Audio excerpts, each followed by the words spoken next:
बळीराजाला संकटात कसं टाकता येईल याचाच विचार सत्ताधारी करत असल्याचा घणाघात शरद पवारांनी केला। त्यामुळे शेती आणि शेतकऱ्यांच्या प्रश्नावरून शरद पवारांनी पुन्हा एकदा सरकारला धारेवर धरायला सुरुवात केलेली आहे, घेरायला सुरुवात केलेली आहे। बघूयात।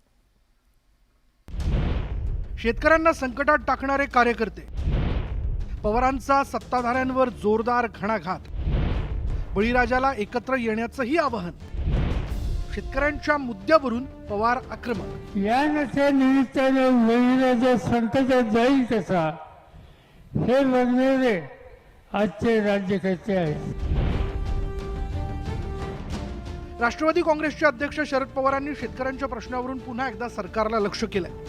दुष्काळ, त्यानंतर अवकाळी पावसानं शेतकरी मेटाकुटीला आलाय, पण हे कमी की म्हणून शेतीमालाला योग्य दरही मिळत नाहीये।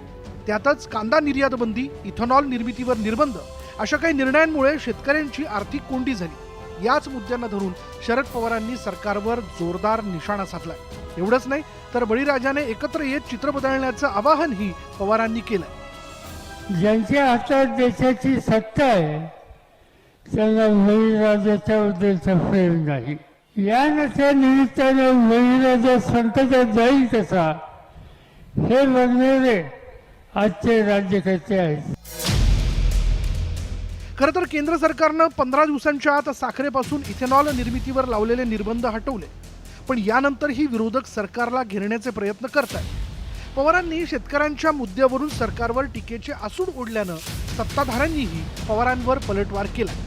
अहो, या देशातला प्रमुख घटक हा बळीराजाचा आहे आणि नुकत्याच झालेल्या निवडणुकीत सुद्धा बळीराजानं दाखवून दिलं की तो आदरणीय मोदींच्या सोबत आहे।